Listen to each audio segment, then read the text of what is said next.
Merry Christmas and welcome to Catholic Answers Live. I am Cy Kellett, your host. In the midst of the 12 days of Christmas, the season where we have all kinds of joyful kind of traditions for remembering the infant Lord come among us, whom we have welcomed into our homes and our hearts, and has made everybody from shepherds to wise men happy. The only people unhappy about this, the Herods of the world. So time to be joyful, time to have a little fun, and that's what we do all this week. And it's the Feast of St. John the Apostle as well. And today we have apologist Michael Lofton with us from Reason and Theology. That's his podcast. And we're going to do his questions from his patrons. So there are folks who support him in his work. And so today we've got questions from them. Michael Lofton, thank you for being with us. Thanks for having me back, Cy. And by the way, Merry Christmas. Well, thank you. Thank you very much. Do you like my Christmas theme microphone? I love it. I was just thinking that I need to have one on my mic. But you have, but you got your green on for Christmas. That's so it. I got the red, you got the green, and I got this little Santa hat because I thought I would wear it for the Christmas season. But it's from the 99-cent store. And it's apparently made for like hobbits or tiny little people because it looks like a tiny little hat on my giant Irish head. So it's on the microphone instead. Yeah, and I don't know how it would work with the headphones too. Would it? Yeah, I think I could probably arrange it. You could do that? I think I could probably do that. But like, look at this, Michael. Like, look at the size of this thing. Like it doesn't even without the headphones. I can't. All right, well, there's kind of something really going on. Squeeze it on there. Yeah. Okay, it's going back on the microphone. Yeah. Well, you have your youngest child is how old? 4. 4. Okay, so how is Christmas for a 4-year-old this year? Like anticipation, excitement before? Or very much anticipation. He's been asking all year. Anytime he wants a toy, he says, "Can I get this for Christmas?" Oh. And you know what my answer is, right? What is? No, I don't. What do you say? We'll see. Maybe. Oh, that's the prudent answer. So I imagine he's expecting all of the toys that he's requested all year long to be under the Christmas tree, which is of course not going to happen. No, of course, but still, when you're 4, Christmas is just the biggest day. It's just a huge day, and you live where you really don't get Christmas snow, and I live where you really don't get Christmas snow, but we still have fun at Christmas. Oh, yeah, absolutely. It's always a great time. All right, so I got all these questions for you. I got to tell you this one thing, too. Because it's the 12 days of Christmas, here at Catholic Answers, they're doing, and by they, I mean the people in the marketing department, they're doing kind of a fun little 12 days of Christmas online game. So I'm going to be getting to that after our first break. I'll be letting people know how they can participate in this and maybe get some free merch. That's the fancy word for merchandise. I found that out. Have you noticed this, that all words have to be like 4 letters now because of texting? Like there's a 4-letter word or sometimes just a 1-letter version of every word. I cannot decipher it. You might as well just write in Egyptian hieroglyphs. That's a good point. They do kind of, shorten everything. In fact, I just saw a thumbnail that said trad instead of traditional. Yeah. So, right. yeah, you're right. There you go. 4 letters. Well, how do you text like words in your business where you're talking about the hypostatic union and homoousion and homoousios and all that? What are the what's the texting version? You know, a fun one for me, instead of typing out Constantinople, I just type COPLE. Copel, because I don't want to sit there and type the whole thing on my phone. So, you're part of the problem. Yeah, I do kind of have. You're part of the problem. Versions. I can't even. I am. I thought you were going to defend language, and you're defacing it. I'm not going to give out the number today because all the questions that we have are from Michael's patrons at Reason and Theology. And before I get to that, what do you do at Reason and Theology? What is it? It kind of sounds a little self-explanatory, but give us the pitch. Yeah. All kinds of stuff. I sometimes do interviews with people. I might host debates or just roundtable discussions. But a lot tends to be either teaching moments or reviews of other people's videos. So a little bit of everything, and on all kinds of topics, whether it's questions within Catholicism, engaging Protestants, engaging atheists, and also Eastern Orthodoxy. And how often do you drop a new episode? I usually do something once a day. That is a lot of work, isn't it? It, yeah, it really is, because there's a whole lot that goes on behind the scenes that you have to do, thumbnails, descriptions, Right. stuff like that. So it does take some time. Yeah. We do focus once a week here, and I always think it's done. And then Edgar will be like, "Did you write a description for it? Did you write a title for it? Just put it out there, Yeah. mail it, whatever. What do we do with it? I don't know where it goes. I'm not, but just send it. Like, put it somewhere." But yeah, there's always all these little details. That's why we're glad we have Edgar. That's right. Uh, Yeah. All right, I'm going to get you to some questions. Maybe at some point I'll ask you a little bit about St. John the Apostle, because it is the feast day of St. John the Apostle today, just 2 days after the big nativity feast. So we'll ask about St. John. You are, I assume, pro St. John. You're in favor of St. John the Apostle? I didn't know that anyone was opposed to St. John. Help me out here. Is there Gnostics. controversy I don't The know about? Gnostics are. They don't like him. Well, definitely First John, right? I mean, Yeah. he's engaging them there, and also the Gospel of John. It's clearly a treatise against Right. the Gnostics. But yeah, I was thinking in terms of pro or against within Catholic circles. No. Yeah, we're No. going way back here talking about the Gnostics Yeah. now. Yeah. All right, I just wanted to make sure which team you're on before we go forward. I'm definitely on St. John's team. Okay, there we go. That's all you Irenaeus' needed to team. say, Michael. That's all you needed to say was, yeah, I like St. John the Apostle. All right, I'm going to give you one of your questions from one of your patrons. I've read through some of these questions that came from your patrons. You have very smart people listening to your podcast. This is no joke. They're awesome. All right. Yeah. First one. How does Catholicism interpret the tome of Leo when it says, "For each form does what is proper to it with the cooperation of the other? That is the Word performing what appertains to the Word, and the flesh carrying out what appertains to the flesh.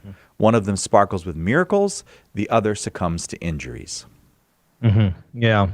There's a lot going on here. For those who might not be familiar with the Tome of Leo, this was something that Pope St. Leo the Great put out. He lives in the 5th century. He puts this out just a little bit before the Council of Chalcedon in 451.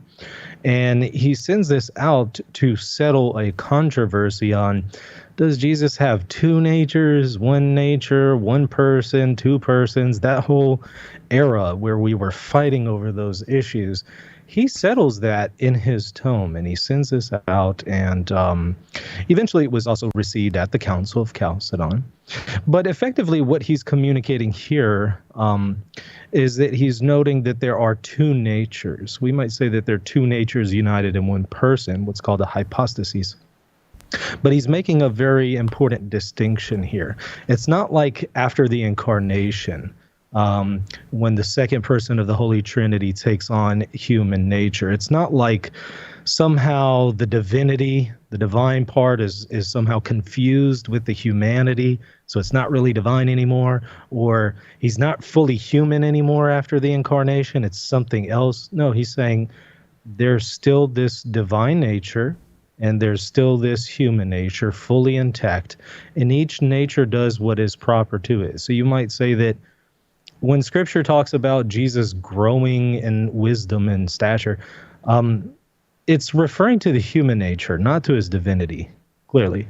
That's not appropriate to the divine nature. That's only something that the human nature would do. So the human nature grows, gets hungry, gets tired, whereas the divine nature knows all things, right?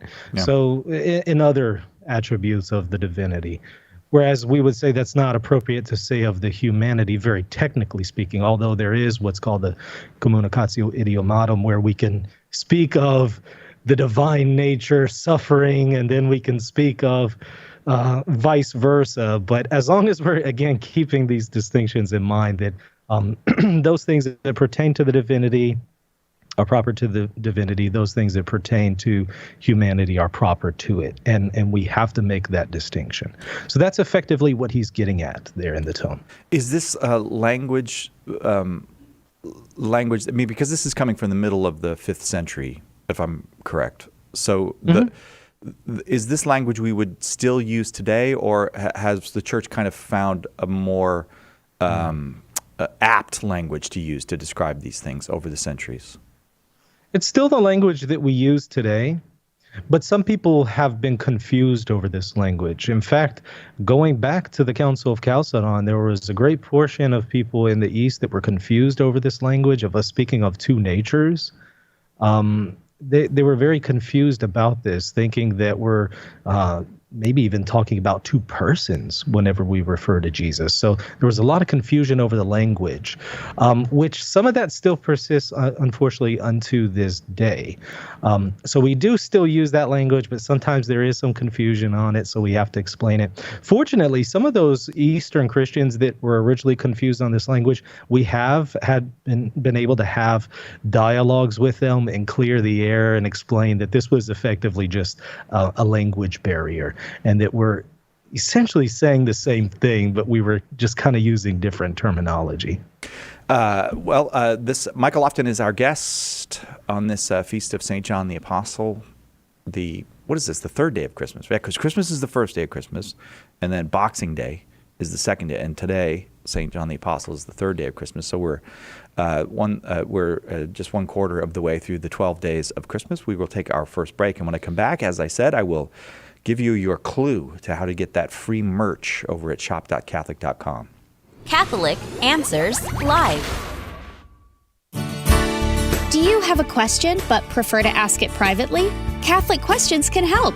Go to CatholicQuestions.com to ask your question online, email us, drop us a letter, or give us a call. Longtime Catholic Answers Live apologist and author Jim Blackburn or another Catholic Questions apologist will be happy to assist you. Catholic Questions proudly supports Catholic Answers Live, so visit us at CatholicQuestions.com today. That's CatholicQuestions.com. The most original and exclusive Catholic content is on EWTN Radio. One time somebody said to me, "Why don't you air these people?" And I said, "No, because I don't think they're Catholic." He says, "By what right do you have to say that?" I said, "I own the network."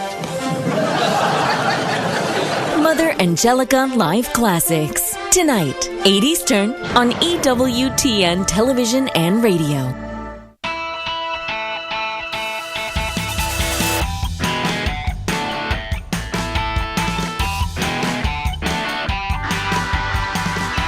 Welcome back to Catholic Answers Live. Merry Christmas. I hope you are having a Merry Christmas season. Michael Lofton is our guest, very fine apologist and the proprietor of the Reason and Theology podcast. Now, I said I was going to give the clue, and I have to read this just the way they put it in my hand because it's a little poem. And if I read you the little poem, then you have a clue about how to get the free merch, which is short for merchandise, over at shop.catholic.com. Each day of Christmas, we'll be reading a clue leading you to a book title at shop.catholic.com. If you're one of the first 5 to locate the product and use the attached promo code, you will get it for free. Today is the third day of Christmas. Day 3, 3 French hens. Faith, hope, and love on hearts and pens. Seek and find ye the 3 French hens. Once again, here's the little poem clue to use over at shop.catholic.com. Faith, hope, and love on hearts and pens. Seek and find ye the 3 French hens. Happy hunting at shop.catholic.com. Michael, are you with us, or did you go over to your computer to try to get a free book? Is Michael still here? I am. Oh. I am here. Can you see me? Yeah, I can see you. I thought maybe you were like all excited about finding the 3 French hens over at shop.catholic.com. All right, all of our questions today coming from your patrons. I kind of like these when we get to just relax and take questions from patrons type shows for Christmas. It's nice. It's fun. I like that kind of calm that comes after Christmas. Maybe you got a few days off and you're not shopping anymore, and the dishes are finally done from the Christmas. Well, in my house, 2 days after Christmas. No, it'll probably be a few more days till the dishes are done. But we're starting. We're soaking. They're soaked. The dishes are at least soaking right now. All right. All right. Here's another question for you from one of your patrons. How has Catholicism defined hypostasis and nature throughout history? Yeah.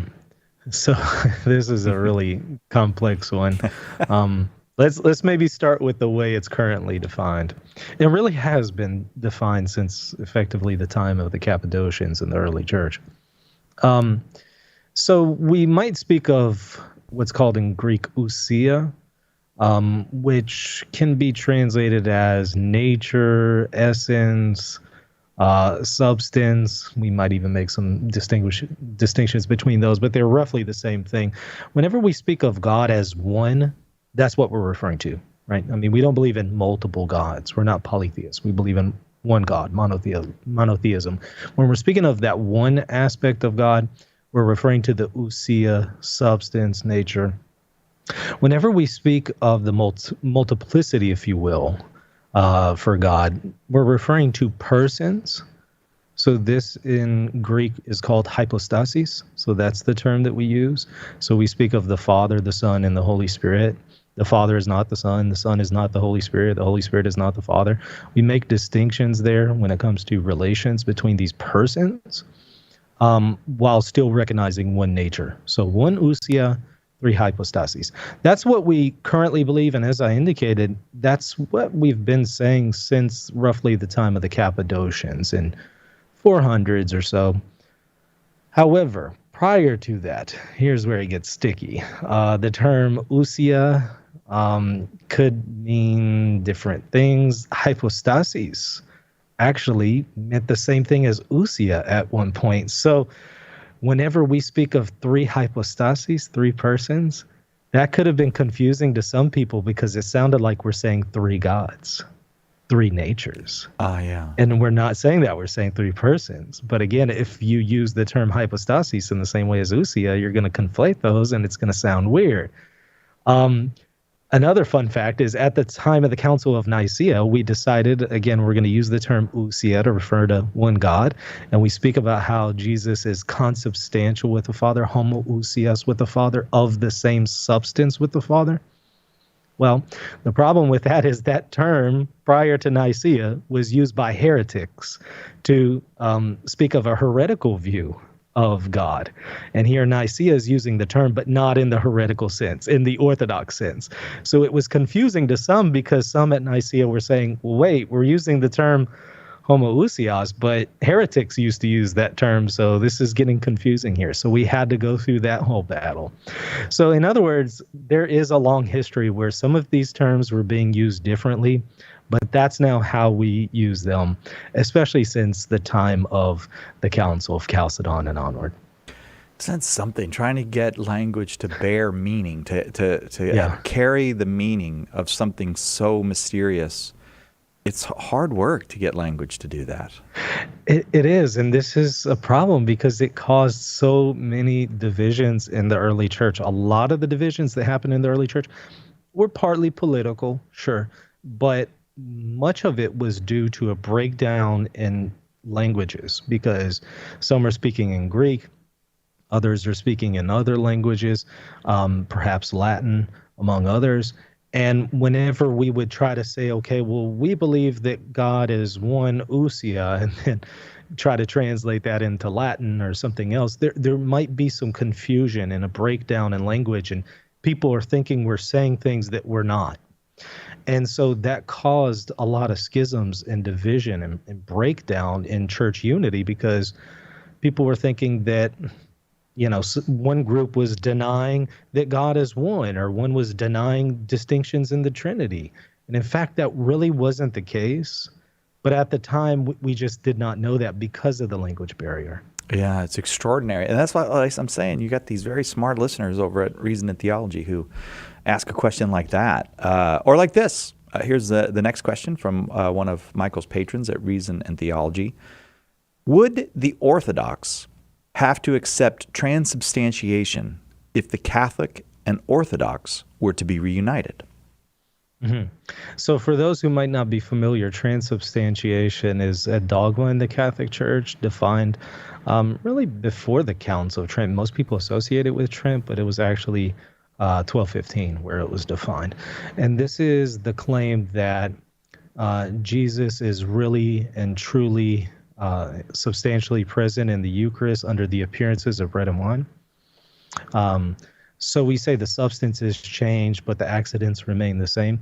The way it appears to us remains the same, but what it is it's truly the body, blood, soul, and divinity of Christ. So the question here is, do the Orthodox have to accept that? Well, the Orthodox believe in the real presence of Christ in the Eucharist. So we can say that they already believe the essence of what we're saying, but they might not use that same terminology of substance and accidents. But effectively, what they're communicating is the same thing. Now, would they have to accept the language of transubstantiation? That's what we would say, no, not necessarily, as long as they mean the same thing. In other words, as long as you mean the same thing, you might be able to use different language, but it needs to be the same concept. So this is something that we, again, often see throughout history. We might have different ways of describing things as far as just the language that we use, but as long as we mean the same thing when it boils down to it, we can still share communion. And so it is with the Orthodox. As long as they accept what we mean by transubstantiation, sure. And they have to do that for us to have church unity, because if they don't, that would then mean that we do have essentially a different faith, or that there are some things that are dogmatic for us but not for them. And that's not going to work when it comes to doctrinal unity. If it's dogmatic for everyone. If it's true, right. then it's true for everybody. And effectively, this is already the case, because for those Orthodox who have come into communion with Rome, known as Eastern Catholics, we have to believe the same things that Latin Rite Catholics believe whenever the church teaches authoritatively. And the church has defined the matter of transubstantiation. So Eastern Catholics have to accept it, transubstantiation. Even if we're not using the same language, we have to accept the meaning of transubstantiation.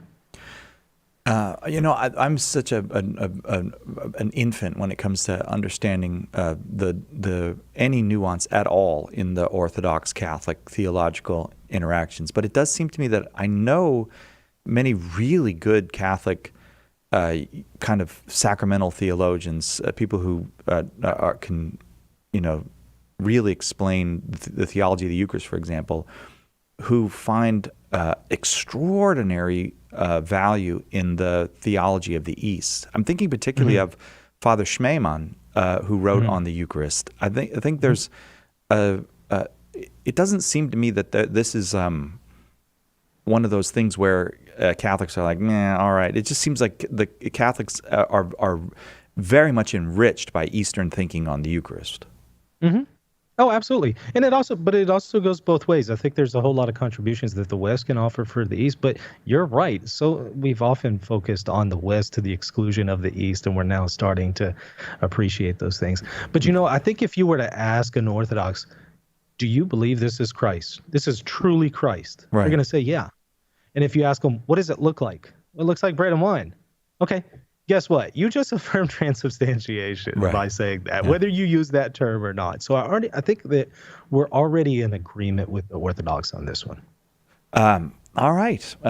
Thank you. We got time for another question before we have to go to a break. Michael Lofton is our guest, and all the questions come from patrons to his podcast, Reason and Theology, which you should check out. Lots of great conversation there, and interviews and all kinds of cool stuff, and a great bookshelf. It's a really good. Oh, there it is, right behind you now, the legendary bookshelf. So here's another question for you, Michael. I often hear Orthodox claims about how the first millennium ecclesiology was Orthodox and not Catholic. Is this true? Yeah, so for those who might not be familiar with the term ecclesiology, this just means it's a fancy term that refers to how the church is set up, the structure of the church. So the question is, did the first millennium teach Eastern Orthodox ecclesiology or Catholic ecclesiology? Well, unfortunately, there is no one view among the Eastern Orthodox on ecclesiology. So I think that the question already assumes something that I reject. I think it's more appropriate to speak of Eastern Orthodox ecclesiologies. There are some, for instance, that would hold to a very high view of the papacy. And there are some Eastern Orthodox who would hold a very low view of the papacy. there are some Eastern Orthodox who hold to a very high view of the Patriarch of Constantinople and his role in the church, and others who would hold to a very low view of the Patriarch of Constantinople and his role. So there's a wide variety here in Eastern Orthodoxy. That being said, we could still ask the question, does the first millennium teach Eastern Orthodox ecclesiologies or Roman Catholic ecclesiology? I guess we'll pick it up on the other. Yeah, I guess so. Very good. Michael Lofton, our guests, as we continue celebrating the Christmas season here at Catholic Answers. We'll be right back with more patron questions for Michael Lofton right after this on Catholic Answers Live.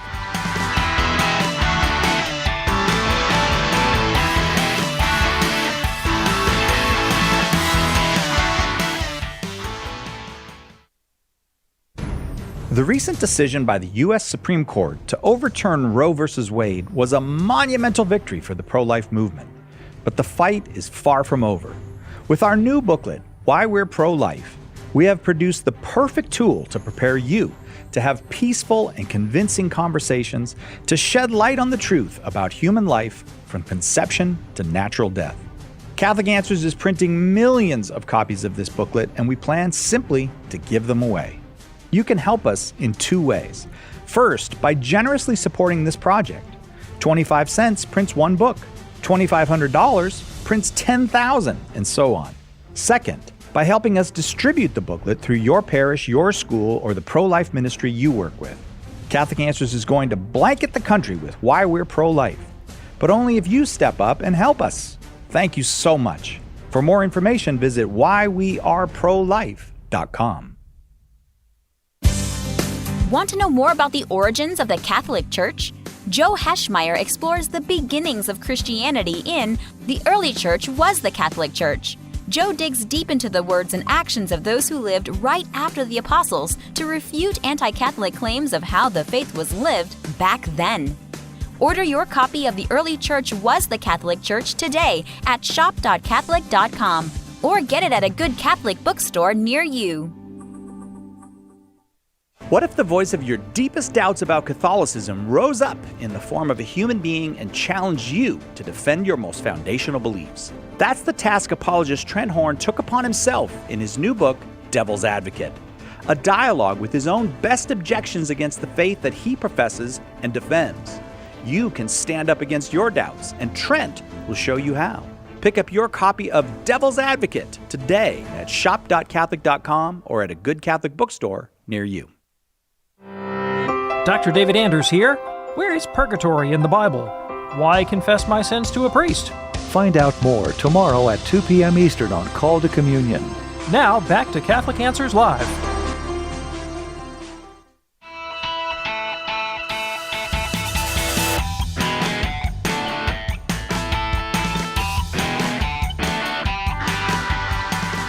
Welcome back to Catholic Answers Live, and Merry Christmas. I am Cy Kellett, your host. The Christmas season continues on towards the Feast of the Epiphany on the 6th. So the 12th day of Christmas is the 5th day of January, and we got the 12 days of Christmas. Today is the Feast of St. John the Apostle, and I kind of like these week after Christmas programs because we get to kind of take a little slower pace and have fun and get to talk to the apologists a little bit about just chatting type stuff. But then Michael Lofton, who's the proprietor of the Reason in Theology podcast, he asks his patrons to give us some questions, and they're like PhD level questions.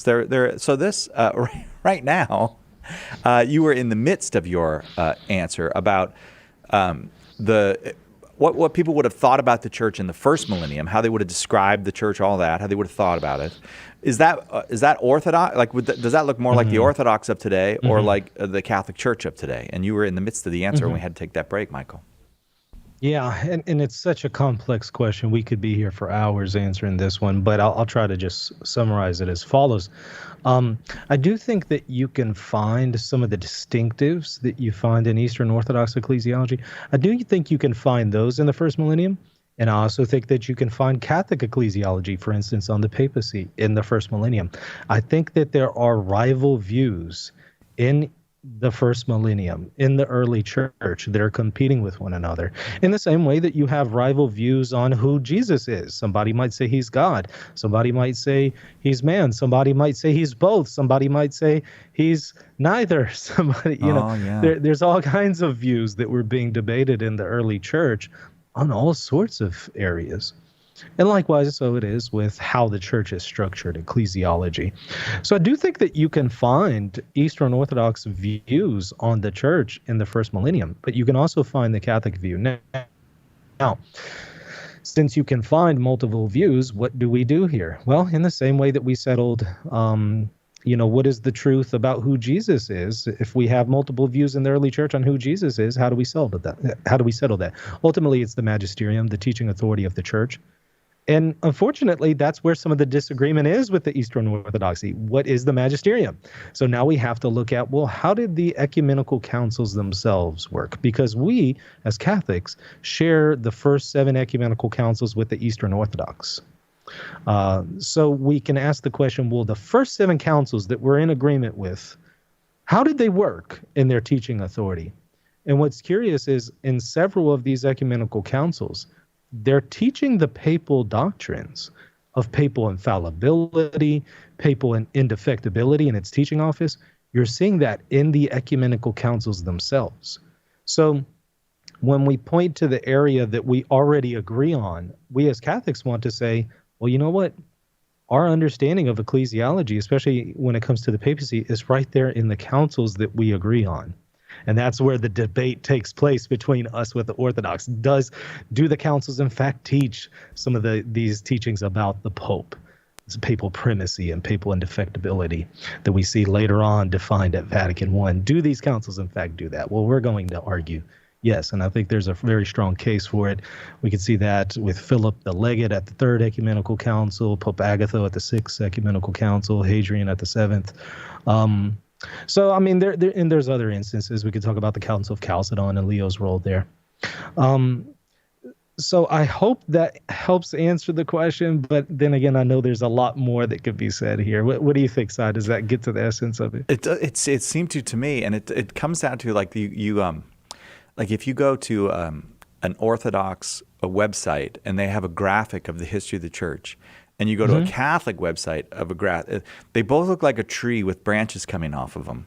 But in Orthodoxy, the main branch that continues straight through history with Latin Rite branching off at one point.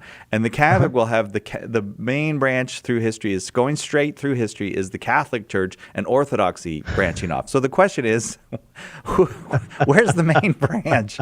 And that's, I think, what this question is about. Well, if the ecclesiology of the first millennium looks like Orthodoxy, then it's the Catholic Church that you should be, that graphic, that tree of Christianity that everybody's got on Catholic and Orthodox websites looks like the main trunk of the tree is Orthodoxy. Do you see what I'm saying? That's what I think. That's the root of the question.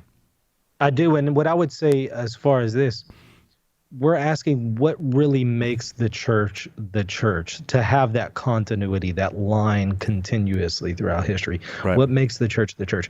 We're in agreement with the Orthodox that on the local level, the bishop is essential to the structure of the church, those who are gathered around the bishop. But we have a problem. We have bishops as Catholics, and Eastern Orthodox have bishops, and we're not fully in communion with each other. So what do we do now? Well, we want to say above the local level, there's this universal level.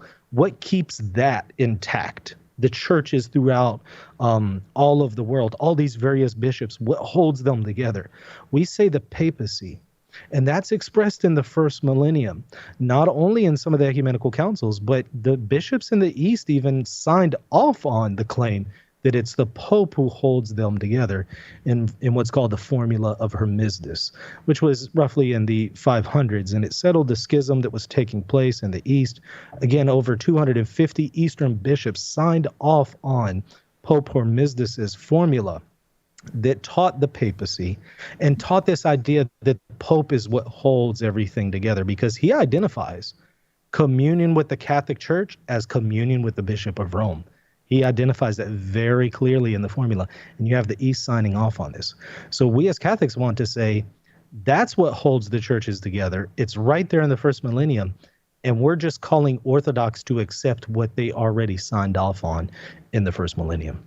Yeah. You know what? As you were saying that, I was thinking what you don't see is like Seventh-day Adventists with everybody breaking off. It's only the Orthodox and the Catholics who have this little tree graphic. And nobody else, because it's obvious that. Well, at least it seems obvious that Seventh-day Adventists are not the main trunk of the tree going all through history. All right, so on to another question from a patron of the Reason and Theology podcast, which our guest, Michael Lofton, created and is the proprietor of today. This question, not an Orthodox Catholic question, but a Protestant Catholic question. Protestants often balk at Catholic apologists claiming all of the fathers, in quotes, on an issue. The same Protestants will justify their rejection of the fathers as an authority by stating that they are so varied in opinion on things that no one can really claim them. How do we respond to them in a nuanced way that doesn't exaggerate the patristic agreement on a subject, but demonstrates the importance of listening to their witness? Mm-hmm. Yeah, so the church fathers are not always in agreement with each other on every single doctrine, and that's not even what we're claiming. We don't claim that the church fathers have to be in agreement on every single thing that the Catholic Church teaches. That's not our position.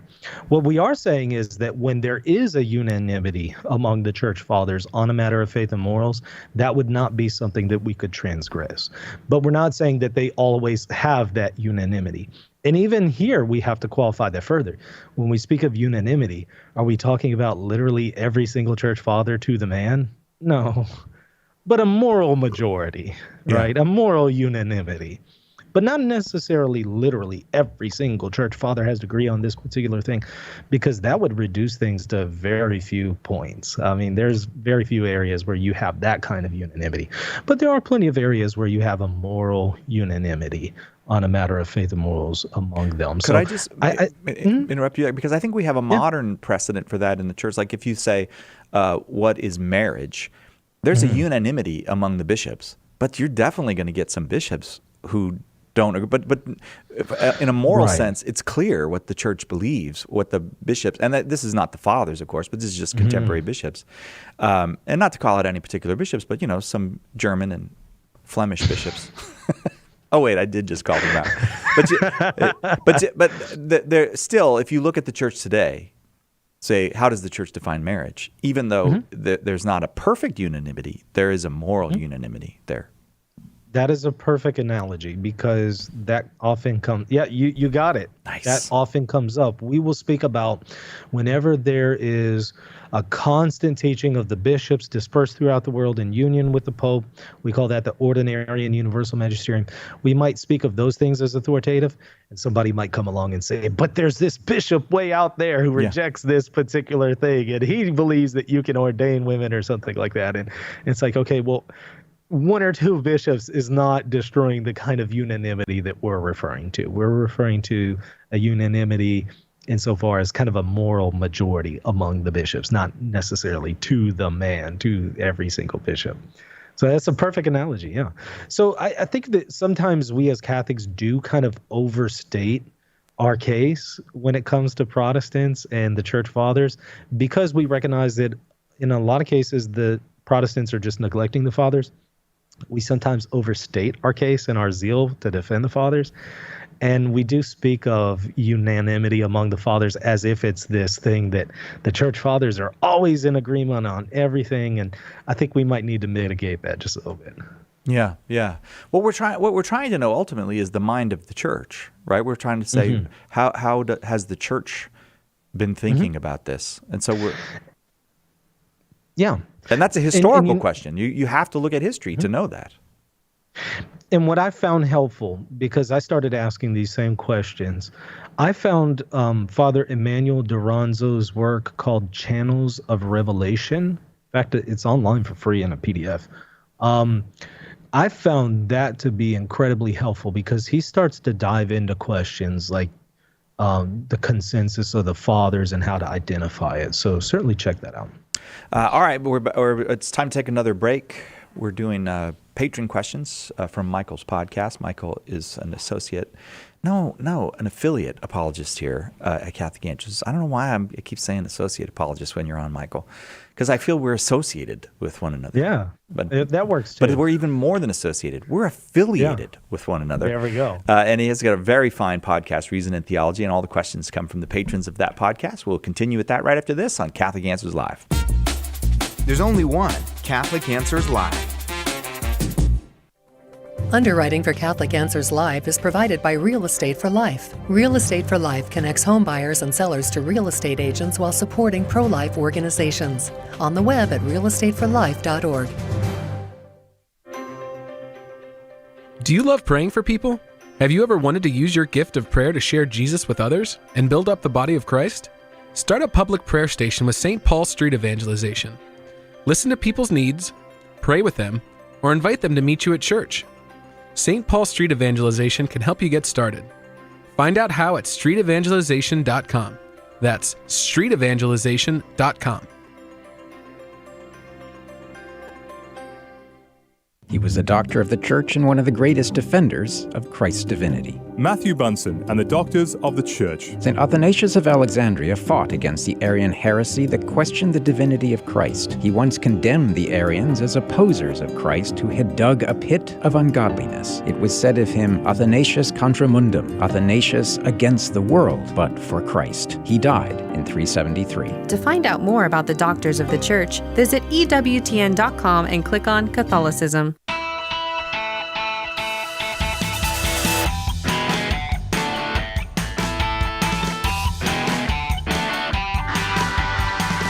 Welcome back to Catholic Answers Live. We're in the midst of the 12 days of Christmas, so Merry Christmas to you. And while we're in the midst of the Christmas season, why not have some poems and some fun and some games and some free stuff? And that's what they're doing over at shop.catholic.com. Today's the third day of Christmas.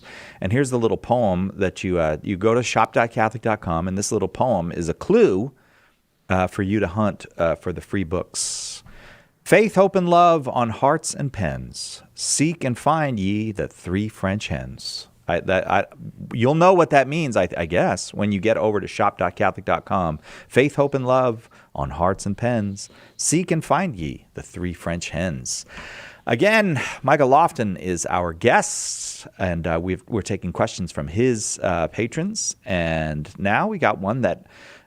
this bugs people. This is a tough one. So it's a little bit long, the question, but I'll read you the whole question, and then and I'll be fascinated, actually, to hear what you have to say.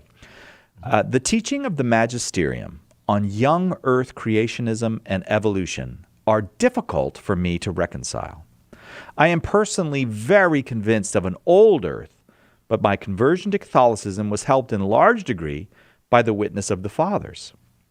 From what I understand, besides Augustine, who still believed in an earth that is thousands and not billions of years old, there is a consensus of the Fathers on this issue that the Bible teaches that the earth is young, not old. What exactly goes into the Magisterium's ruling that this is a matter outside the scope of the Fathers? And can that standard be applied consistently to other doctrines to show that we are reasonable and consistent to reject this patristic consensus without asking Protestants and Orthodox to be bound on other areas where there is patristic consensus? Ooh, that's a good question. That is a good question. Yeah, so there's at least three things going on in there that I want to try to tackle. Very good question. So, number one, I challenge that the Magisterium is authoritatively taught young Earth or old Earth. I challenge that it's taught either. So I think it still remains to be seen whether or not there has been a magisterial intervention on this question. I'm of the opinion that there hasn't been. I'm willing to be corrected there. But I have not seen the church definitively or even just authoritatively teach either one. So I already want to say I challenge stuff in the question because I don't think that the Magisterium has weighed in on this. But I think the reason why the questioner might be under that impression is he then begins to speak of Augustine and a consensus of the Fathers, and I think the questioner might be confusing a consensus of the Fathers on this fact with the Magisterium. So let me make a distinction there. the magisterium is going to be the Pope and the bishops in union with him, not necessarily the church fathers.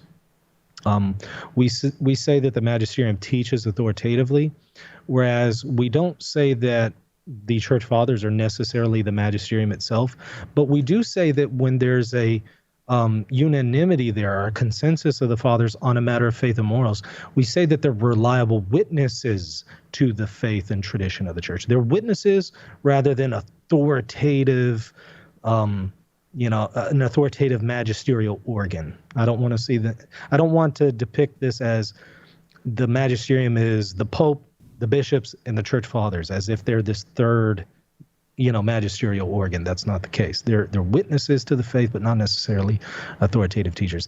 Now, it could be that some of the church fathers were also bishops, and in their day, they also belonged to the magisterium, but that would be different than speaking of them as a church father. But, okay, now we're asking the question, is there a consensus on young earth among the church fathers? And if so, are we bound to that? So let's now tackle that one. The church fathers are reliable witnesses on faith and morals only. And I'm going to locate that in Leo XIII's work, where he writes an encyclical Providentissimus Deus, and he indicates that the consensus of the fathers is authoritative on faith and morals. He doesn't say anything about on science and matters of fact. So I don't take the position that the church fathers, if they have a consensus on a matter of science or history or fact, that's necessarily authoritative. It's only on matters of faith and morals. So even if you had every single church father teaching geocentrism or teaching young earth, that is not authoritative. And that's not necessarily even a reliable witness to tradition, because it's not on a matter of faith and morals. There was another question in there that related to what's within the scope of authority of the magisterium. Is it within its scope of authority to teach authoritatively on matters of science? No. We would say as Catholics, its area of authority is only on matters of faith and morals, or on some issue historically or factually that's necessary to maintain something in faith and morals. Let me give you an example. The church can say Jesus is fully God and fully man. Okay, but what if somebody said, well, okay, that's great, but I just don't believe that Jesus historically existed? Can the magisterium come and authoritatively say Jesus historically existed? Yes. But how can it do that? That's a matter of fact and history, not faith and morals.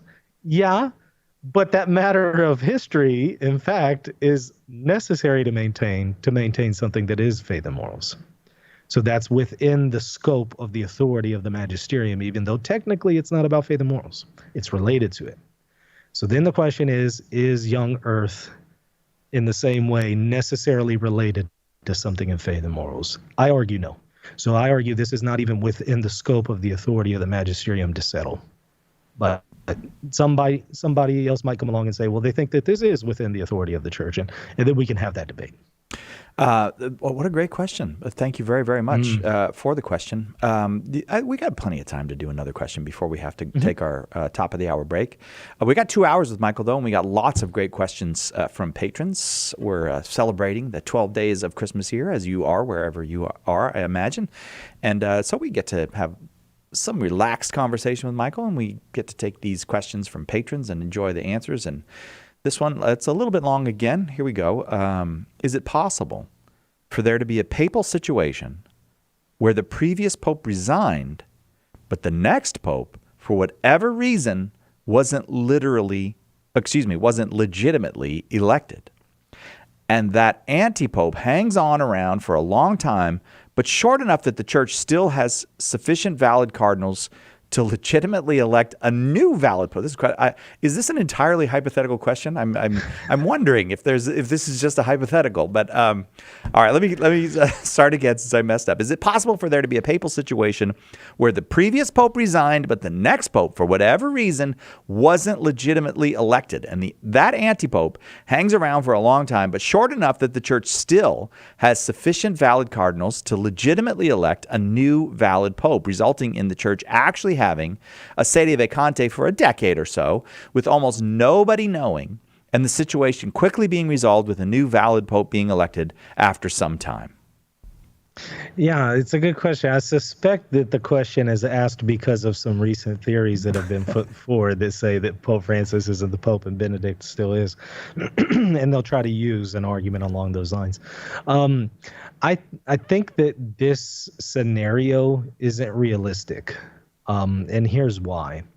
It fails to account for what's called the universal and peaceful acceptance of a pope. It seems to completely fail to account for that, which I think entirely undermines the entire scenario. And what is that situation? What am I referring to here? Well, in the last few hundred years, we have theologians and we have a consensus here that if the church as a whole, the church dispersed throughout the world, the bishops, the laity, the faithful priests, all that, if they accept somebody as a pope at the time of their election, or shortly thereafter, if they accept them universally and peacefully, even if there was some kind of deficiency in the way the person was elected, maybe it goes against canon law or something, it would heal in the root any defects, and he would be the pope regardless. So I don't see how this could ever happen if you have a universal and peaceful reception of this individual in this scenario, which I think the scenario would require that there would be that universal and peaceful acceptance, because he refers there to, I forget what language he used, but he said something about like almost nobody knows it. Yeah. That he's not really the Pope. Yeah. Okay, well, that kind of assumes that they believe he's the Pope. Everybody believes that he is. Well, if everybody already believes he's the Pope, then you have that universal and peaceful acceptance. So it couldn't be that they universally and peacefully accepted him as the Pope, but nobody knows that he really wasn't the Pope, because that, again, seems to undermine that entire doctrine. So I want to say this is a scenario that could not happen. All right, that seems simple, direct, and clear. But the tenor of the question coming at I mean, if this question had been asked 20 years ago, I wouldn't think it had any particular motivation regarding the current Pope. But I mean, this obviously has to do with Pope Francis, and it seems to me, I'm not advocating this as a position, but it seems to me that a better option for a person who really is reacting negatively to Pope Francis is to just conclude that he's a bad pope. Like that has a greater intellectual kind of I don't know, weight to it. It's more likely to be true. But we seem to resist the idea that there can be a bad pope. And again, I'm not saying that Pope Francis, I'm not trying to decide the matter one way or the other, but I'm saying it's perfectly okay to conclude in your mind. Jesus doesn't say, don't ever think that the current pope is a bad pope. There's no teaching like it. Unless I'm wrong, Michael. So correct me if I'm wrong, because sometimes I'm a little loose in my theology. You're not wrong. He actually makes a comparison with the teaching authority in the Old Covenant, where you have those who sit in the seat of Moses, and he says, listen to what they say, but don't do as they do, right? So he recognizes a distinction there, that their behavior could be deplorable, but they're still authoritative in their teaching. And so too it is in the New Covenant. You could have somebody who can authoritatively teach on behalf of Christ, and yet they themselves might be inconsistent with it in their behavior. So yeah, I think it's much more reasonable to say that one could evaluate a pontificate as not necessarily the best pontificate, while still recognizing that that person is the Pope. Yeah. I don't think we have to make that logical, that next step that is actually not logical, that next leap that shouldn't be called for. Right. You can come to that conclusion, and then go, well, it's in God's hands and he'll work it out in time. But you don't have to make up scenarios that are wild and frightening in some respects, that we could have a secret anti-pope among us or something. Michael, you'll stay for another hour? Yeah, let's do it. All right. We will take a very quick break, and we'll be right back with more of the patron questions that come from Michael's podcast, Reason and Theology. We'll do that, and I'll give you the poem again, and we'll have more fun because it's Christmas time. Right back on this third day of Christmas on Catholic Answers Live.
Welcome back to Catholic Answers Live, and Merry Christmas as the Christmas season continues. I hope it's a Merry Christmas season for you.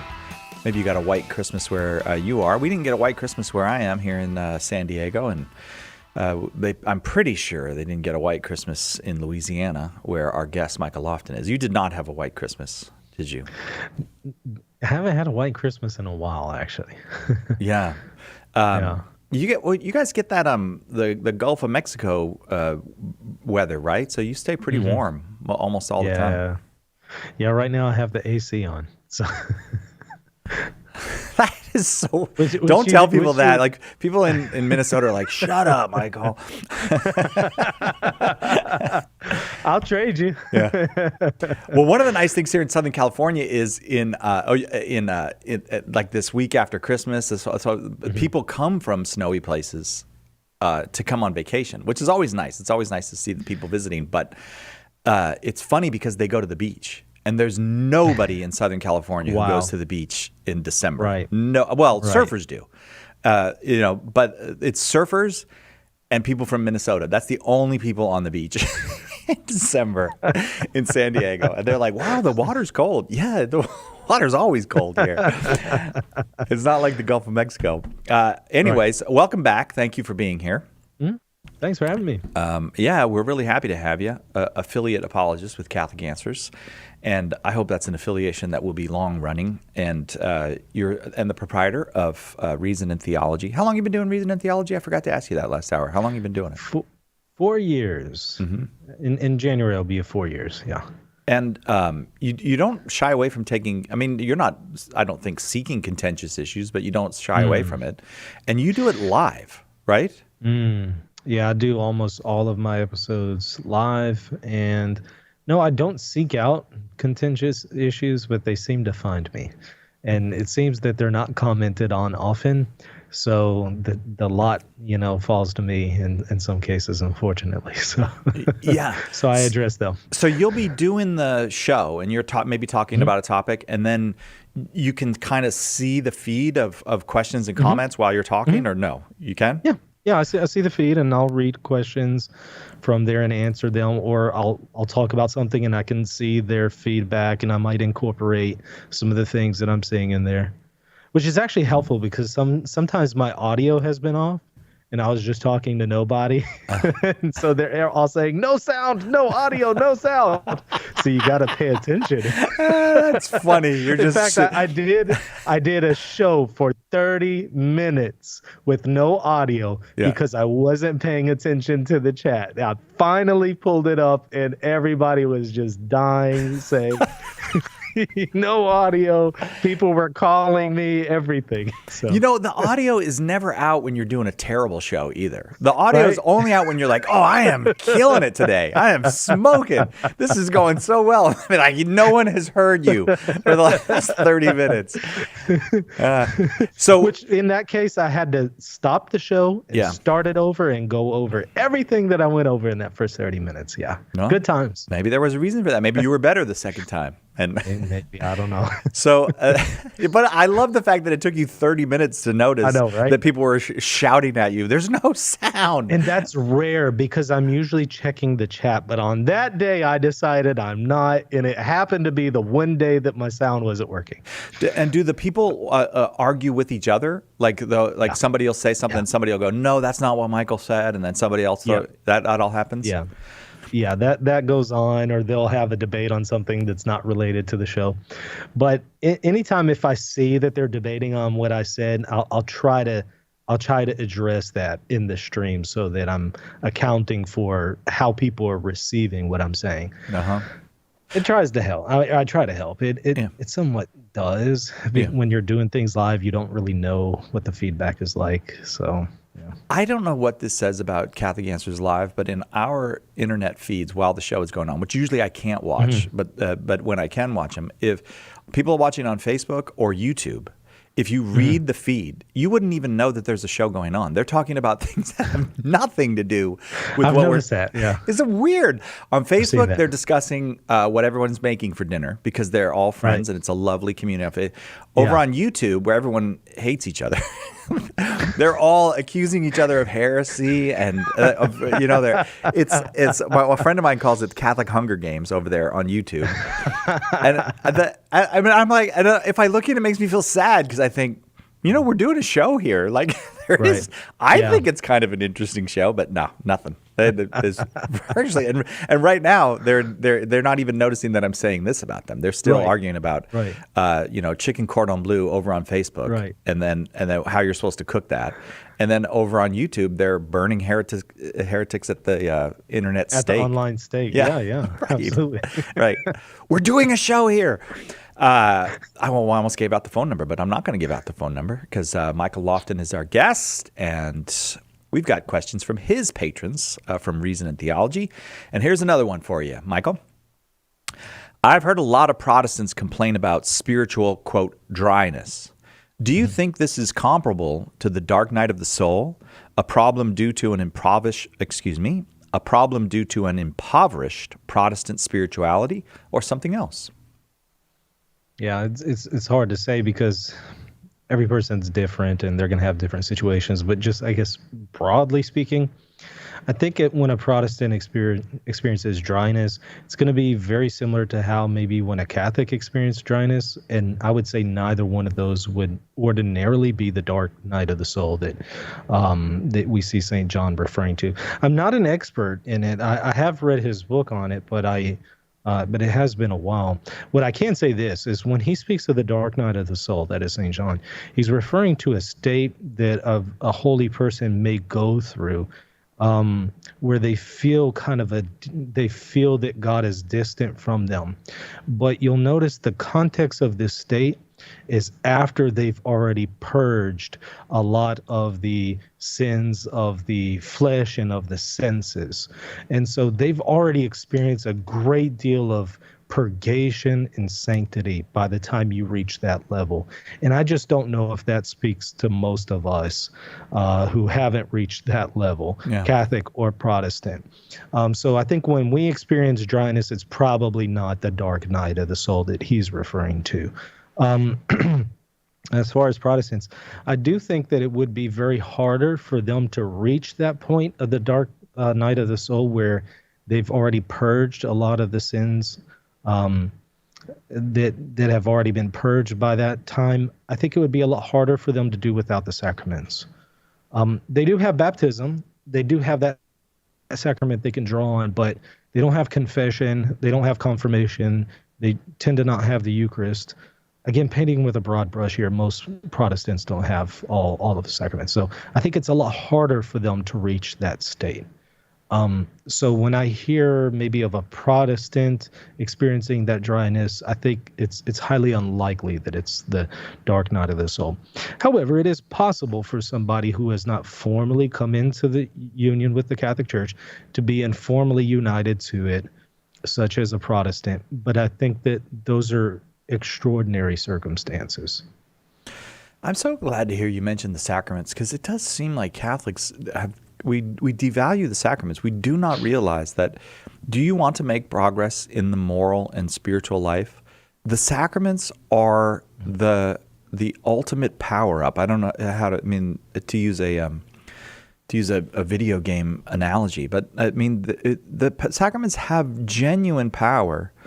Not to just take away your free will, but to work through your human nature in mysterious ways that bring you to the fullness of life.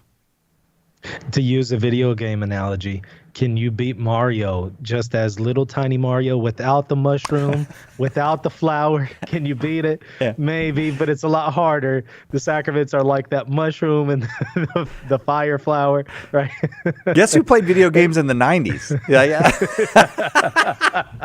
Right. Really, like, how old are you? The Mario mushroom. I dated myself there. But you know what? Mario is popular now. Even old Mario games that we grew up. Well, I grew up with. They're popular today, even. Yeah. Well, I mean, there's the classics, right? They're the classics. I make fun of you for that, but when I was a kid, I think maybe junior high age, my grandparents bought my brothers and sisters and I a really special Christmas present, and we loved it. And it was a game called Pong. And was it on Atari? It was, I don't know. It was just called Pong. I don't know. And you hooked it up to your TV, and then you had to go back and read the directions 40 times to hook it up correctly to your TV. And then you turned to some channel, and then you could play Pong, which was 2 lines on and a dot on a screen. That's all it was. And I think that was the first video game, right? Yeah, that was the first one I ever knew of. And it was mesmerizing to us. Mesmerizing. And all the sound effects were this. Boop. Right, that's it. Right. That's the whole palette of sounds that were available to you. Yeah. Boop. I played it on Atari. I remember that. We both dated ourselves here. All right, we got to take a break. We'll be right back with more questions for Michael Lofton from Reason and Theology. Your questions, Catholic Answers, live. Underwriting for Catholic Answers Live is provided by Real Estate for Life. Real Estate for Life connects homebuyers and sellers to real estate agents while supporting pro-life organizations. On the web at realestateforlife.org. The most original and exclusive Catholic content is on EWTN Radio. It is a tremendous privilege to be able to speak to so many of you and to know that so many of you are listening to the answers which we want to give you so that you can know the truth of Jesus and come to love Him more. EWTN Open Line Wednesday with Father Mitch Pacwa. Tomorrow afternoon, 3 Eastern on EWTN Radio.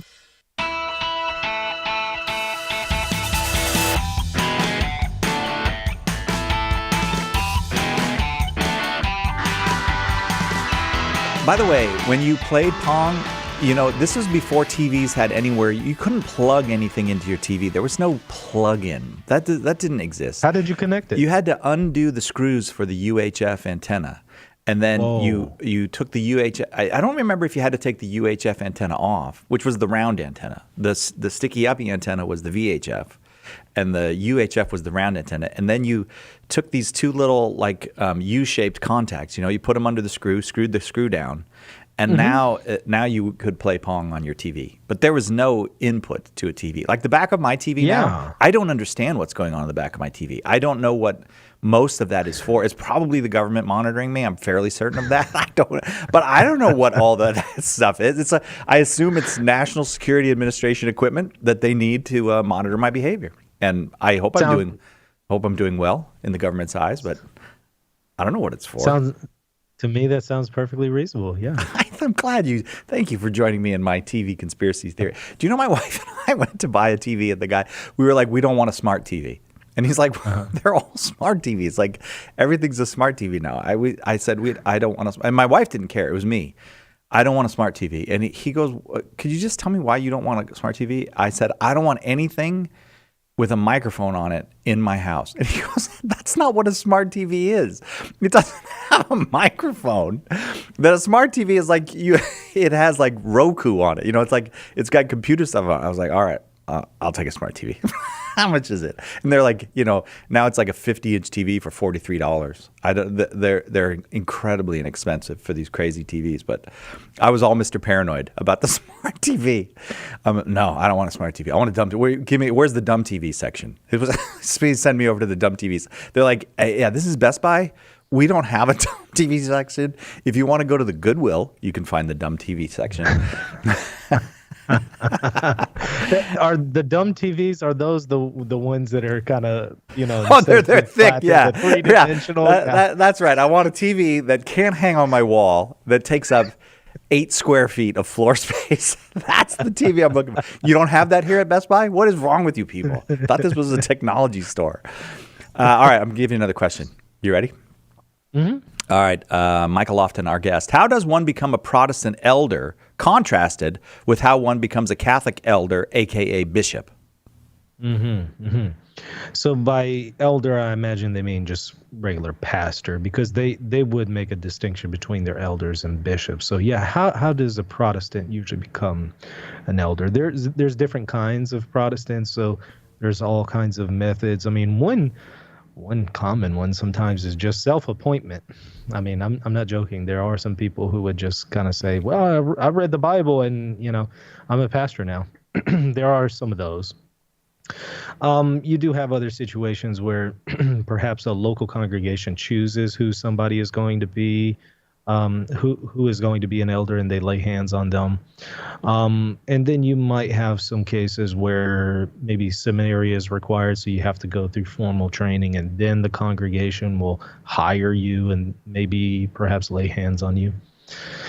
So those tend to be the common methods. Now, we can certainly contrast that with the Catholic Church, where in the Catholic Church, you have to go to seminary for quite a few years. And once you go through seminary, you're ordained a deacon and then a priest. And you'll function as a priest for quite a bit. And what will happen is the Congregation for Bishops, well, actually, now it's called the Dicastery for Bishops in Rome. Whenever there's an opening for a bishop of a diocese or of a territory, the dicastery will look at various priests that are suggested to them in that territory, and they will pick out somebody to be made a bishop. Now, it's a little bit different for Eastern Catholic bishops, but that's how it works for the majority of bishops in the world who are Latin Rite. So in other words, it's incredibly rare to be appointed a bishop in the Catholic Church, whereas it's relatively easy and frequent to be made an elder in the Protestant Church.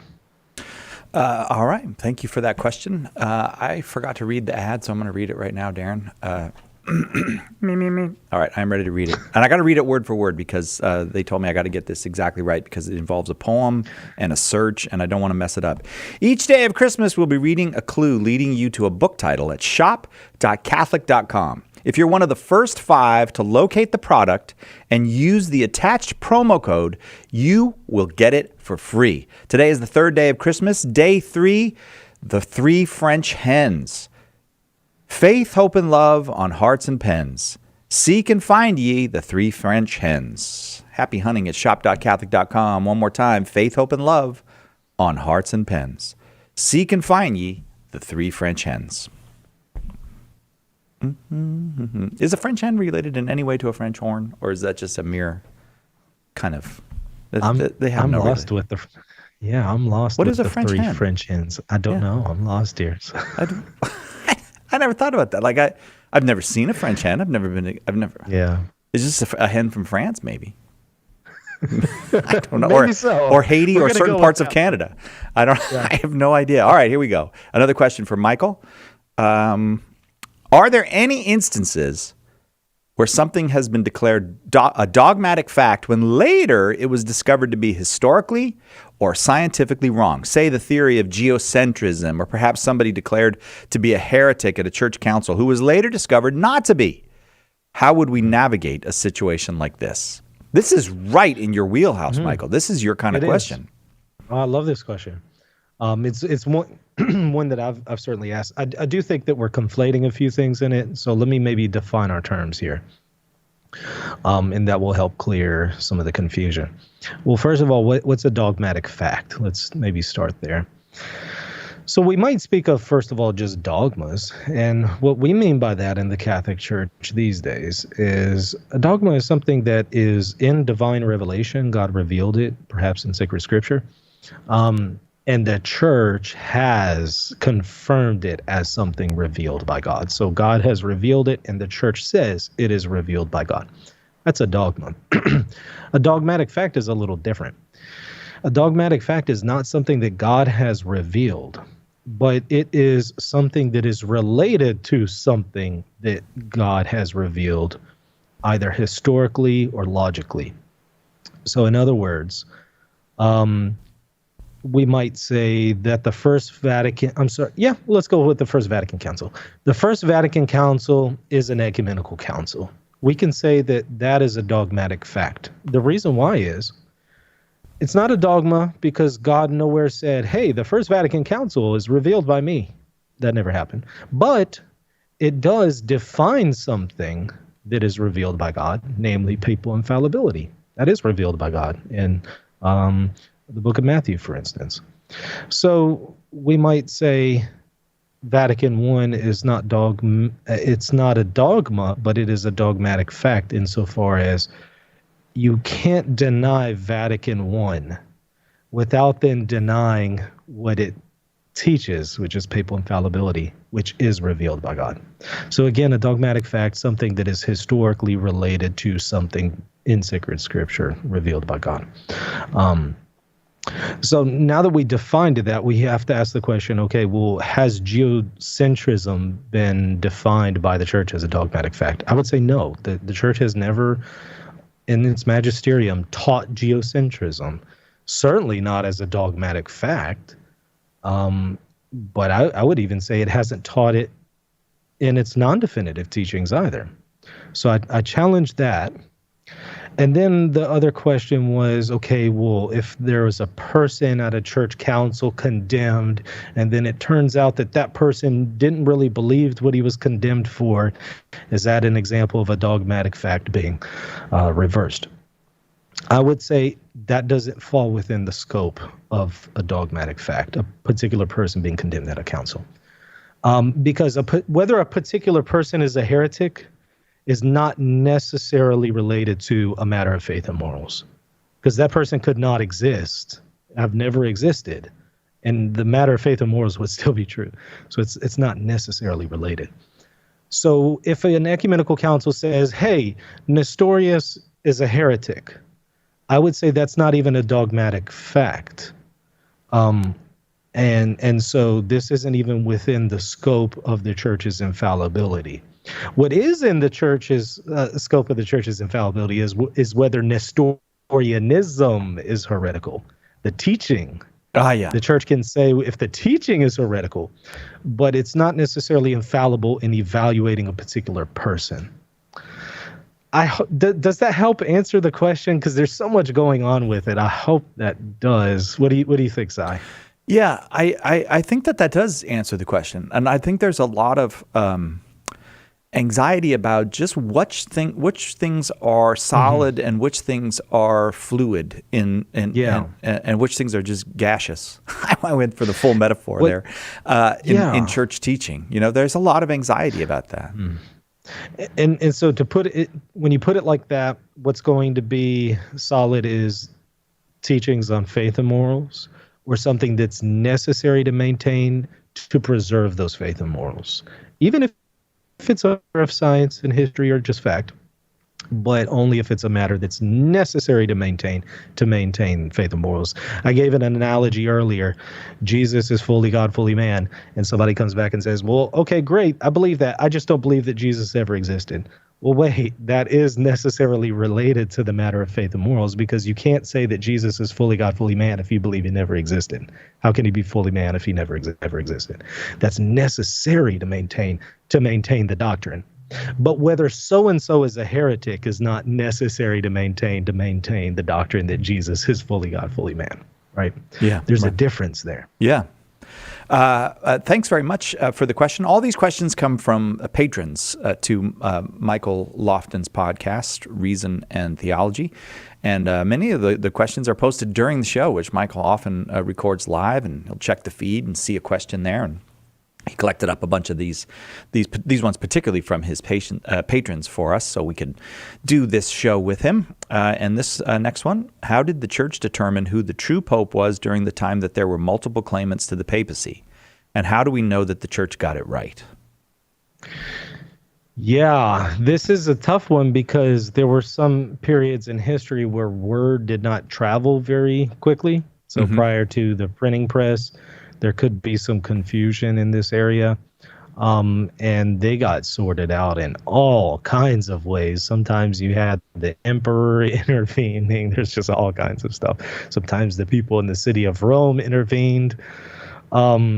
All sorts of situations. But since the time of the printing press, and where we have also the College of Cardinals that can verify who they elected, it's a lot harder for this scenario to happen, especially in light of the fact that we have that notion that I spoke of earlier, the universal and peaceful acceptance. So how can we determine at this point who is a pope, who is an anti-pope? We can say, okay, who did the College of Cardinals elect?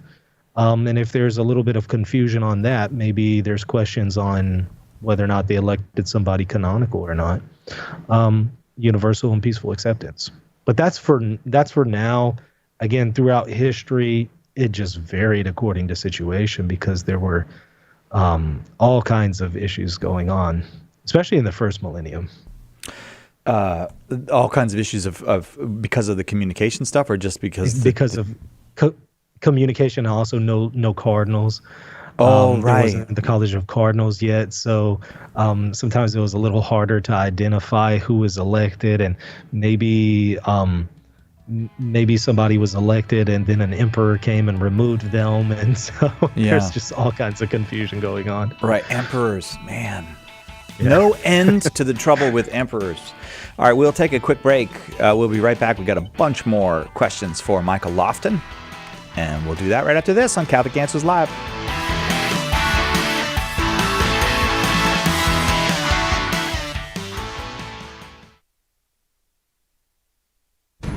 The recent decision by the U.S. Supreme Court to overturn Roe v. Wade was a monumental victory for the pro-life movement. But the fight is far from over. With our new booklet, Why We're Pro-Life, we have produced the perfect tool to prepare you to have peaceful and convincing conversations to shed light on the truth about human life from conception to natural death. Catholic Answers is printing millions of copies of this booklet, and we plan simply to give them away. You can help us in two ways. First, by generously supporting this project. 25 cents prints one book. $2,500 prints 10,000, and so on. Second, by helping us distribute the booklet through your parish, your school, or the pro-life ministry you work with. Catholic Answers is going to blanket the country with Why We're Pro-Life, but only if you step up and help us. Thank you so much. For more information, visit whyweareprolife.com. Want to know more about the origins of the Catholic Church? Joe Heschmeyer explores the beginnings of Christianity. In the early church was the Catholic Church. Joe digs deep into the words and actions of those who lived right after the apostles to refute anti-Catholic claims of how the faith was lived back then. Order your copy of The Early Church Was the Catholic Church today at shop.catholic.com or get it at a good Catholic bookstore near you. As Catholic apologetics have gotten stronger, Protestant responses have gotten stronger as well. And now they have their own answers to rebut the standard Catholic proofs. Don't fret, we've got you covered. In his new book, Meeting the Protestant Response, apologist Carlo Broussard gives well-reasoned biblical answers to Protestant comebacks. Order your copy of Meeting the Protestant Response today at shop.catholic.com or ask for it at a good Catholic bookstore. Dr. David Anders here. Where is purgatory in the Bible? Why confess my sins to a priest? Find out more tomorrow at 2 p.m. Eastern on Call to Communion. Now, back to Catholic Answers Live.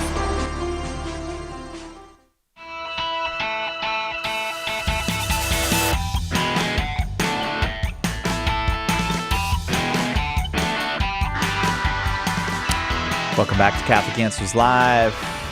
Christmas edition. We're doing Christmas editions all this week and part of next week, and celebrating Christmas, the 12 days of Christmas, and got sales going on over at shop.catholic.com, little hunts going on each day at shop.catholic.com, and I've got my little Santa hat here. No, it's not a Santa hat, I should say. It's a St. Nicholas hat. I've got my St. Nicholas hat on my microphone, and joining us today for a really fun conversation, Michael Lofton, the proprietor of the Reason and Theology podcast, and all the questions for Michael coming from his patrons over there at the podcast. And thank you very much to those patrons, because you're keeping really good stuff on the air and available to people. There are folks who are willing to support high-quality Catholic media. And again, as we approach the end of the year, we want to just keep saying it over and over. Thank you for supporting those local Catholic radio stations, EWTN, us here at Catholic Answers, all the podcasters like Michael who are doing their great work. It really is...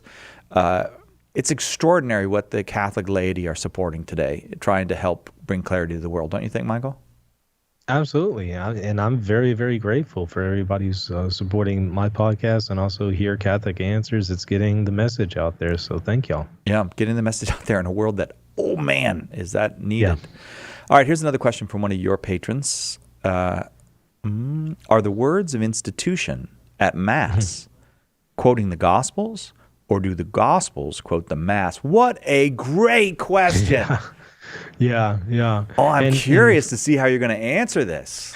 Yeah, and for those who might not be familiar, the words of institution refers to, that part during the liturgy where the priest mentions, "This is my body, this is my blood," and so that's the words of institution. So I would say that the Gospels are quoting from a pre-existing Mass, because I would say that you already had the Mass prior to the inscripturation of the Gospels. You have the first Mass right there on the night in which Jesus was betrayed. That's what we're quoting whenever the words of institution are said. Again, on the night he was betrayed, he has the Mass there in the Passover liturgy. So that came first. The Gospels, particularly Matthew, is hearkening back to that. Whether it's a word for word quote is something else, because we do see a little bit of variation between what is said in the liturgy, perhaps in the Roman Rite, what's said as far as the words of institution in the Gospel of Matthew, and also the words of institution in 1 Corinthians 11, where Paul goes over the words. They all have a substantial unity, but there's just little tiny variants here and there. But what's curious is in the case of 1 Corinthians 11, Paul talks about how he passes on to the Corinthians what has been handed down to him, and then he gives the words of institution. So it was already something that was handed down to him. 1 Corinthians is written before the Gospel of Matthew, and arguably before Mark. So I would say it's written before any of the Gospels. And he's saying this was already handed down to him. So the words of institution came first, then the Gospels. It's really something to think about that okay, this is, you think about Paul, what we know about Paul being converted and going to Damascus, that's probably the first time he heard those words, was maybe in Damascus or in those early, somebody had to form him. Mm-hmm. So that means in the early or mid-30s, in the mid-30s AD, Christians are already being formed by being told, this is what Jesus said on the night that he died. This is what Jesus said. There was a paradosis, a tradition, a handing down of the faith already before the New Testament was written. A fun fact for you is that there's actually a liturgy, one of the oldest liturgies that we have, the liturgy of Adai and Mari, used in the East Syriac Rite, does not have the words of institution explicitly in it. Yeah, I know, but that's what's interesting. I know that is very interesting, and you've talked quite a bit in various answers that you've given today about the words and then the meaning of the words. And so here you have a sense in this early liturgy of actions and words and the meaning of them. And the church has decided what they intend to do in this liturgy is exactly what is done in every other. Yeah. Yes, the words of institution are there in, if you will, in meaning, but not in any one particular place explicitly. Right. But it's effectively there and communicated. So, Right. Okay. Here's there's an interesting one. How does the Catholic Church? There's a word missing here, but how does the Catholic Church view the old Catholic churches and the Polish National Catholic Church? So the old Catholics broke away from the Catholic Church in 1870 by rejecting the First Vatican Council, and I believe the Polish National Catholic Church is an extension of that. So let me maybe just speak more broadly rather than specifically about the Polish National Catholic Church. The old Catholics, we would say that their sacraments are valid. So they have valid bishops, valid ordinations, but we would say that they are in schism. They're not in submission to the Roman pontiff. So they do lack an essential element there, and that is communion with the successor of St. Peter. However, in the case where they have recently begun ordaining women, we would say those women are not validly ordained. So whenever we speak of their valid sacraments, referring specifically to their male bishops and male priests. Thank you very, very much for that question. I think I'm going to try to get some more in here before we have to go to our final break. I was wondering if you could tell me about the dubia submitted to Pope Francis. There were 5 dubia, I think. And why do you think he is waiting so long to answer, if he even intends on answering? Hasn't it been close to 2 years? Thanks, Michael. I think they're saying thanks, Michael, not thanks, Michael. So I'm assuming that's that's why I read it that way. But it might have been might be Michael. But go ahead. Sorry, Michael. I think that he has effectively answered the dubia because he has approved of certain guidelines and an interpretation of Amoris Laetitia with the Buenos Aires bishops. So I think that effectively answers it. But I would also say the questions that were submitted to him, 4 out of 5 of those questions are irrelevant to Amoris Laetitia. They completely miss the point. They're asking questions about something that is not actually being addressed, or the contrary is not being asserted in the document. So it's completely irrelevant, 4 out of the 5 questions. One question, however, is relevant to the document of Amoris Laetitia. And I would say Amoris Laetitia itself already answers that question. So in other words, I don't see why the dubia was submitted in light of the fact that 4 out of the 5 questions are irrelevant to the document, and then the one that is relevant was already answered. Why was this even submitted? That being said, I do think it would be helpful if Pope Francis went ahead and still addressed it and gave that answer rather than not explicitly answering it. We can say maybe he has indirectly answered it already, but I think it would be helpful to just go ahead and directly answer it and perhaps say what was just said. I do think that Dr. Robert Fustigi has written on the 5 dubia and has given a direct response to every one of those. I highly recommend that y'all check those out. Also, I've done in-depth videos on Amoris Laetitia, including the dubia that you might want to check on my own platform, Reason and Theology. Thank you very much for that question. We'll take a quick break. Last break, then lots more questions before the end of the show for Michael Lofton, our guest, right after this on Catholic Answers Live. Hang on. Catholic Answers Live will return in a moment. St. John Paul II stated that, for the disciple of Christ, evangelization is a duty, an obligation of love. And the Catechism of the Catholic Church states that evangelization is necessary for salvation. So we know we're called, but how do we do it? St. Paul Street Evangelization can help. To learn more, contact us at streetevangelization.com. That's streetevangelization.com.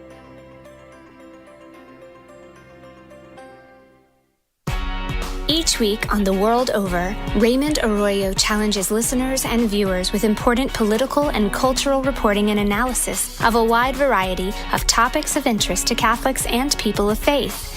And you can get news from the world over in your inbox every week. It's easy. Visit EWTN.com and click subscribe. EWTN, the Global Catholic Network.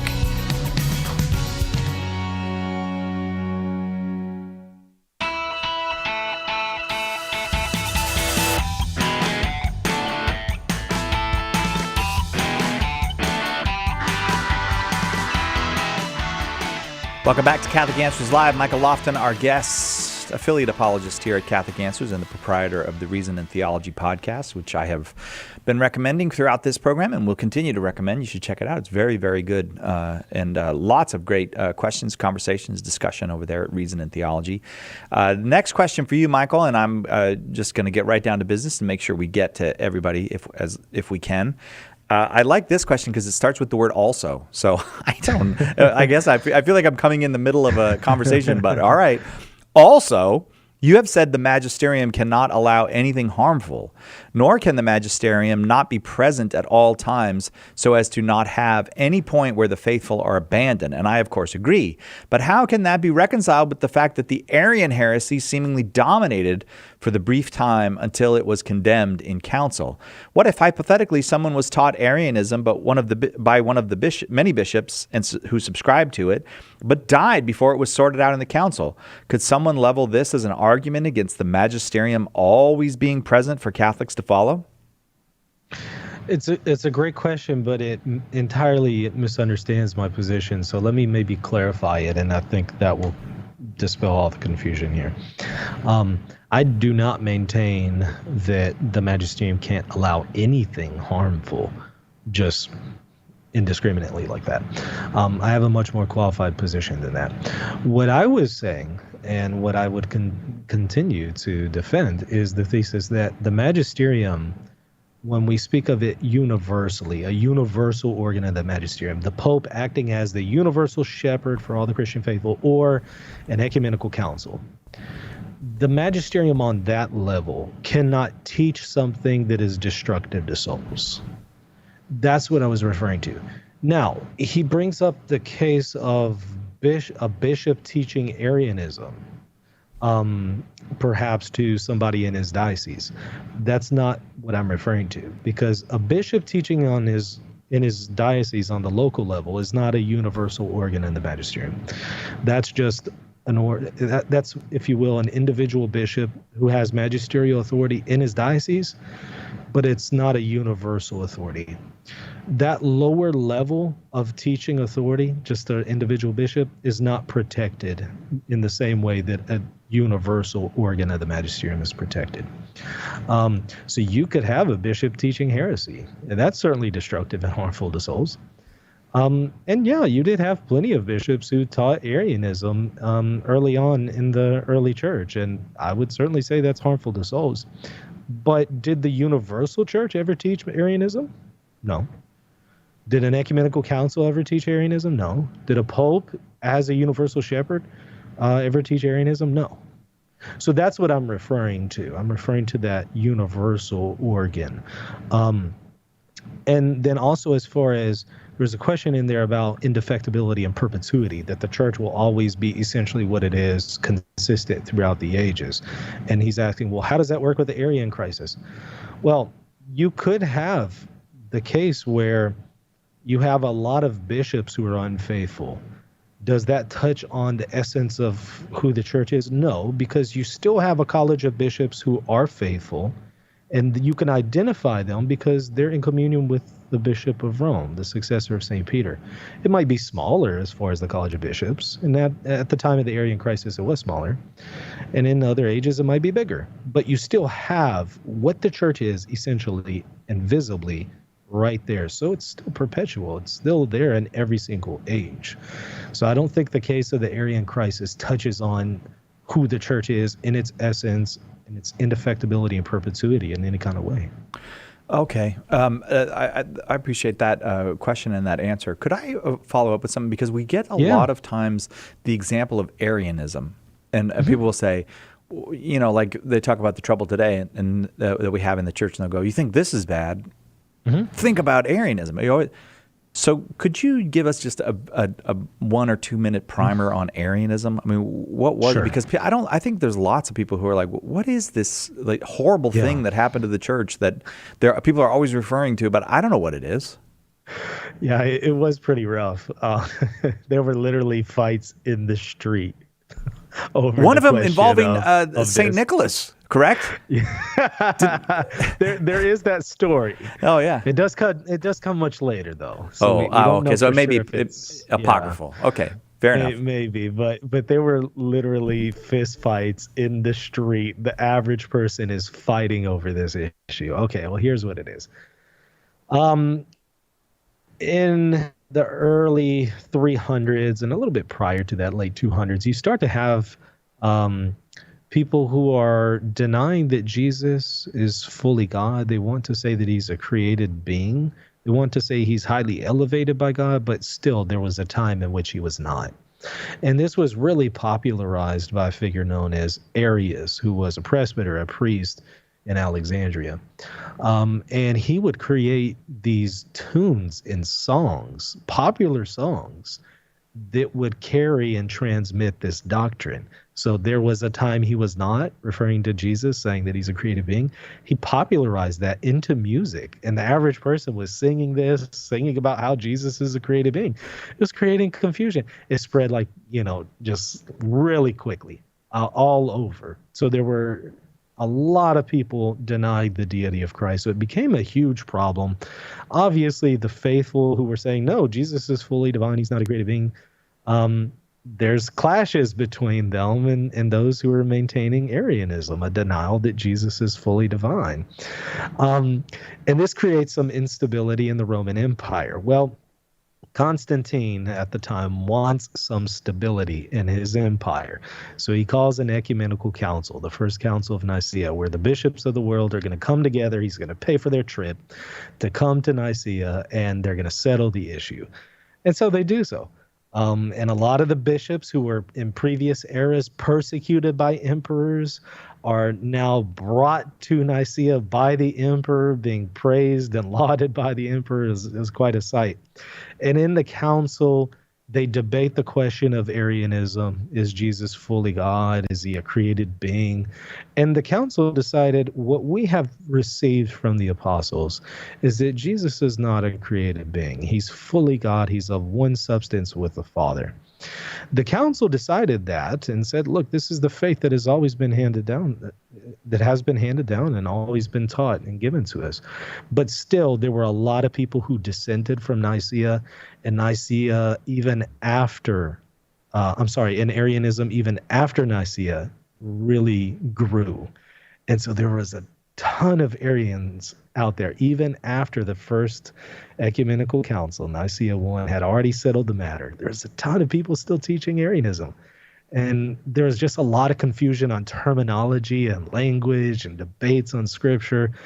It was chaos. Like I said, there were fistfights in the street with the average person saying, no, he's not a created being, and some saying, yes, he is. And finally, we have some more councils after that helped really digest the first ecumenical council, Nicaea I, and really implement it. And eventually the heresy died out, but it took generations. In fact, you still have Arianism going into the 500s and a little bit later than that in some parts of Europe. And so it took a long time to stamp out the Arian heresy. So it was pervasive. It was nasty, caused a lot of division. That whole thank you so much for that, because that was very, very helpful. And that whole story just confirms me in a prejudice that I have, which is pop music is evil. I'm only kidding. Here's another question for you. Oh, wow. A question on Paulinism. St. Gregory, right? Is Paulinism considered a heresy in the West? I've heard some Eastern Catholics practice it. Yeah, so some might ask the question, what is Paulinism? So Paulinism is still going to affirm, like all other Catholics, that God is what's called simple. God's not made up of parts. We don't believe that God's made up of parts. In that sense, we say he's simple, not that he's simplistic. He's obviously very complex, but he is just one. He's not made up of parts. There's not part of God here and part of God there. That's what we mean by simple. Paulinism agrees with the rest of Catholics. Yes, he's simple, but it wants to make a distinction between God's essence and also his activities. So between what God is and how he acts, if you will. Well, there's actually a lot of other ways to define the energies, but we'll just use that as a working definition. So his activities. Well, some might say this distinction, it's a really strong distinction. Others might say, no, it's a very weak distinction. There's a debate there. But the question is, okay, when we speak of this distinction between God's essence and energies, is that within the bounds of Catholicism? The answer is yes, because the Catholic Church has taught solemnly that God is simple, but it doesn't really go into the details of that. So this is still within the bounds and the scope of what the church has defined in God's simplicity. So there's debates in Catholicism on, is Thomas Aquinas' understanding of simplicity right? Or is Duns Scotus' view right? Or is Gregory Palamas' view of simplicity right? There's these intramural debates that take place within Catholicism. And yes, some in Eastern Catholicism hold to Paulinism, some hold to Aquinas' view, some hold to Duns Scotus' view, but it's all within the bounds of orthodoxy, and it's not something that the church has settled yet. So it's still an open debate. It's kind of like the question of, how does free will work with God's sovereignty and predestination? The church hasn't settled that yet. So there's different views that can be debated within Catholic orthodoxy. And so it is with this. You make it seem like the church hasn't settled everything. Like they're right. It certainly hasn't settled this one. I'm very uncomfortable with that. I want everything settled. It would be nice, but this is a very complex one. This is probably one of the most complex things to engage as any discussion related to the essence and energies distinction. That's when you get to the next level of theological discussions there. All right, here's another one for you. Why do we believe in the... Wait, excuse me, I beg your pardon. Why don't we believe in the 4 other archangels that the Orthodox accept? So I wasn't aware that there was a difference here in the names of the archangels between the Catholic Communion and the Eastern churches. I do know that some of the Eastern churches accept Third Maccabees as canonical, whereas the Catholics don't. But I'm not aware, I don't recall of any archangels mentioned in there. So in other words, I don't know where this is coming from. I'm not aware of there being a difference here. All right. Okay. I got another one for you here. I have a friend. I have a friend who is the daughter of an Orthodox mother and a Catholic father. She professes to be both. I'm concerned. Is this possible? Well, it depends on what we mean by Orthodox here, right? Because there's a sense in which we can talk about Orthodox in union with Rome, Eastern Catholics. There's a sense in which we can't speak of that. It depends on what we mean by Orthodox here. So if what we mean by Orthodox is a denial of papal infallibility, a denial of papal supremacy, a denial of the orthodoxy of the doctrine of the Filioque, can you be Orthodox and still fully Catholic? No, if that's what you mean by Orthodox. But if you mean by Orthodox, one who is preserving the Eastern tradition, which does include the Filioque, the papacy, then we can speak about Orthodox in communion with Rome, if that's what we're referring to. So it all hinges on what do we mean here by Orthodox. Are we defining it as contrary to the dogmas of the Catholic Church, or as saying, no, the Eastern tradition actually preserves these doctrines in the Eastern tradition? In that sense, then we could speak of orthodoxy in union with Rome. All right. You do so much of this, and obviously that's why so many of the questions have to do with orthodoxy. I'm going to end with kind of a dumb question, because I'm not bright on all of this.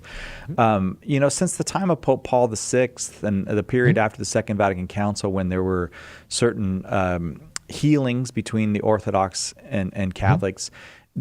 Have things gotten better? I think just the basic person wants to know, are we moving towards a healing of the rift, or are we kind of stuck? Depends on what part of the world we're referring to. In reality, we're not necessarily online. In reality, with real people and the way people actually are in real life, I think things are getting better on the whole. But on the internet, the schism is still just as bad as it was. All right. Isn't that something? So I think that, again, among the leadership in Orthodoxy and in the Catholic Church, things are certainly getting better, and we're working towards reunion. But you still have a lot of people online and on the lay level who are holding fast to schism in their heart. And that's unfortunate. But that's what has continued the schism, unfortunately. It's kind of on the lay level. That is unfortunate. Well, we'll pray for an end to that. We'll pray for the unity of the church that Christ himself prayed for, that it be in the real world and maybe even in the online world.